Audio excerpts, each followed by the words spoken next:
Hey everyone, this is Foxy. Today I will teach you how can you withdraw your rewards from Instant Money app. First, you have to complete the payment threshold and then you can get your rewards. There are several payment methods you can use.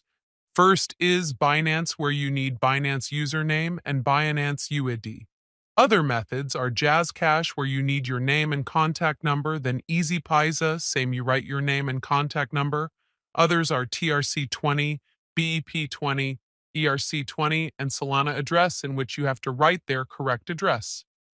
Enter correct details only, other than you can lose your rewards. I have Binance and it's have no fee, so I am using it and send request. Hopefully this video helps you a lot. We'll upload next video soon. Like and share this video. Must subscribe this channel for more update about Instant Money app.